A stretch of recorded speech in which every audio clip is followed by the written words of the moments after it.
Uma, que o Haddad tinha perdido a eleição já de véspera, porque, vamos lembrar de novo, o Haddad é uma fraude.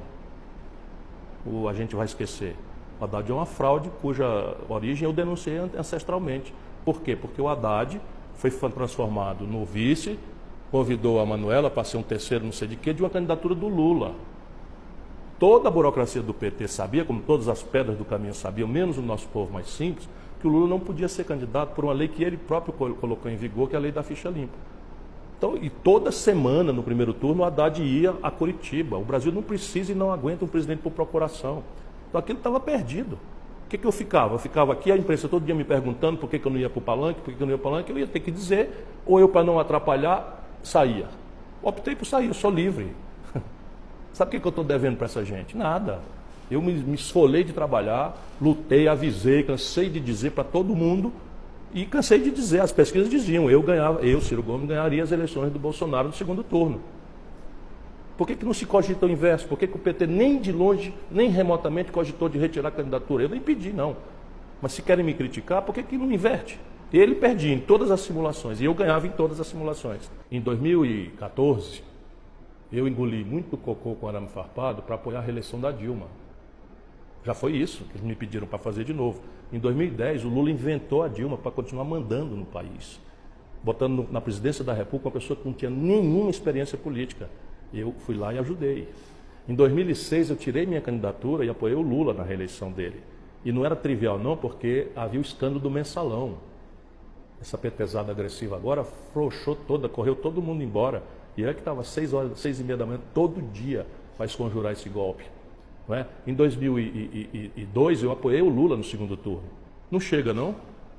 Até quando eu vou ter que engolir em nome de uma pseudo-unidade que essa gente apropria o país, roube feito um condenado, se acostume com a vida e as frivolidades da burguesia, que é o que aconteceu com o Lula. O Lula se corrompeu.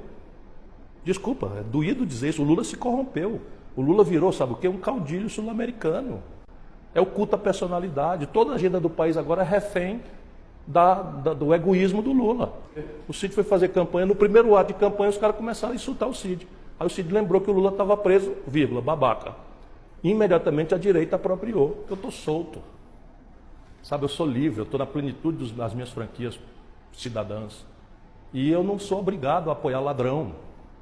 Eu não sou obrigado a apoiar quadrilha. Não interessa. Espera aí um pouquinho, o nosso povo feito de idiota, pensa que o nosso povo é ignorante. Eu aposto na inteligência do povo. É uma explicação simples. É uma fuga dessa petezada maluca que o PT faz as maiores aberrações, os fanáticos dele relativizam e defendem. Eu não tenho nada com isso. Antes, não é depois não.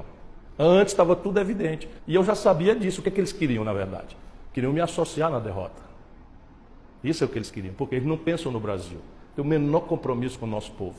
Eles só pensam na organização deles. E pior, para roubar. Mas te associar na derrota, olha aqui, de que forma? Te associar na me derrota, associar, porque se eu assumo ostensivamente o apoio ao Haddad, estaria junto com ele derrotado. Isso é o que eles queriam. Essa é a questão. Simples assim.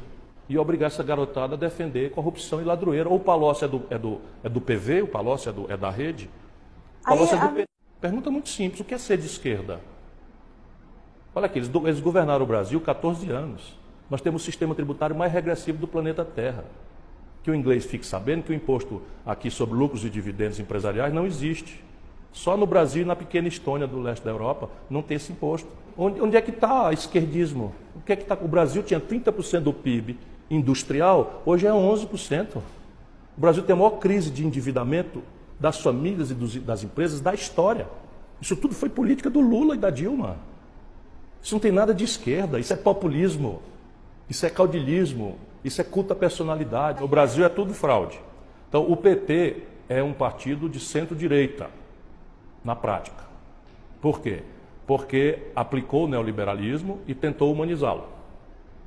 Não tem nenhuma percepção de estratégia de desenvolvimento, nenhuma, tanto que a indústria brasileira era 30% do PIB no ano 80 e hoje é 11%. São números, pelo amor de Deus. Vamos tentar usar a inteligência para a gente se proteger dessas loucuras. De forma, não. Não, eu acho que todas as tentativas do PT de anunciar uma frente esquerda têm dois vícios. Primeiro, não há nenhuma intenção boa do PT de fazer frente esquerda. Eles querem subjugar o pensamento progressista ao pragmatismo deles e ao hegemonismo deles. sem nenhuma visão de Brasil, porque podemos trazer essa discussão. Qual é a visão de Brasil do PT? Qual é a proposta? Qual é a matriz? Qual é o projeto para a gente poder refletir se isso é progressista, radical, progressista moderado, centrista e tal? Não tem esse projeto, nunca teve, nunca se debruçaram sobre isso. A outra segunda questão é que o Brasil não cabe na esquerda. O PT não entendeu nada do novo Brasil neopentecostal, evangélico, e como não tem proposta de esquerda nenhuma, se refugia no identitarismo. Então há uma imensa afinidade com as teses identitárias, como se a soma de interesses identitários desse interesse nacional. Isso não existe. O que acontece é o seguinte: por que Crivella, em pleno século XXI, não só é o prefeito do Rio de Janeiro, já devíamos parar um pouco para pensar. Rigorosamente a mesma coisa. Quantos votos teve a candidata a governadora do Rio de Janeiro nas eleições próximas passadas? Você tem ideia, não? O Rio de Janeiro é a maior concentração de artistas por quilômetro quadrado, intelectuais, engenheiros do Brasil. É a sede da Globo, é a sede da ABI, é a sede enfim, de tudo que é progressista, enfim. Sabe quantos por cento o PT tirou? Lá, 2%. Porque a Márcia Tiburi, que é uma figura respeitável, queridíssima e tal, a Márcia Tiburi faz a apologia do cu na televisão. Eu tenho até vergonha de citar, e isso não quer dizer que não haja uma grande interessante questão nesta tese da Márcia Tiburi, mas foi o que dominou o debate no Rio de Janeiro. Você quer uma governadora que faz a apologia? Se o embate é no parlamento, nós vamos perder todas por 3-1 ou por 4-1 muitas vezes. Todas. Por quê? Porque fisicamente o resultado da eleição é esse. Então, conteúdo. Qual é o conteúdo oposicionista que o Haddad conseguirá colocar? Cada vez que o Haddad sai para dizer qualquer coisa, reforma da Previdência, porque não sei o quê, a pessoa explode a pergunta na testa dele, não é nem culpa pessoal dele. Por que não fizeram? 14 anos de governo. O meu problema é grave. O meu problema é grave. O PT, não, se tem um brasileiro que sabe que o Lula não tem nada de inocente, sou eu. Olha como é difícil a minha vida. E assim, a minha dureza com o Haddad é porque ele se prestou um papel de fraude. Isso eu vou dizer com todos os S's e R's.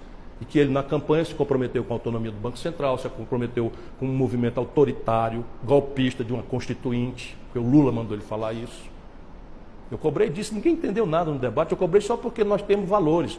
Haddad, que história é essa que está no teu programa de uma constituinte? Ele disse, não, foi o Lula que mandou botar. Ele disse assim, quase igual com as palavras que eu estou dizendo. Então esse é um problema. Qual é o problema do Haddad? Pagou a luz que não sei o que, entrou o Haddad com um aparato de fotógrafo e uma claque e tal, e tudo bem, Lula livre, Lula não sei o que e tal, vai lá, abraçamos, não sei o que e tal, ficou ali, ouviu 2 discursos, não sei o que e tal, apagou a luz, ele saiu fininho e foi embora. Por exemplo, o PSDB atirou no pé, e acho que para sempre. Porque se eles deixam a Dilma levar o desastre do governo dela, o Brasil nunca caiu, a economia como caiu com ela. Nunca. Então é uma coisa concreta que eu estou falando, números, para nos proteger do petismo amalucado aí, que eles apagam a Dilma. Eles esquecem que o Brasil caiu 3,5 pontos num ano. Que a Dilma explodiu as renúncias fiscais em 84 bilhões de reais por ano e arrebentou as contas do país, que ela botou o Levi, que ela botou a taxa de juros em 14,5% de juros como resposta a uma crise tremenda que ela não entendeu nada, porque a origem era o fim do financiamento generoso das commodities brasileiras pelo estrangeiro, que sustentaram a farra consumista que o Lula promoveu, pagando isso com minério de ferro, petróleo, tudo muito caro. Na hora que os preços despencaram, esse modelo de consumismo populista morreu. E a gente tem que insistir nesse regime errado, que é o presidencialismo, mas o povo também optou pelo presidencialismo.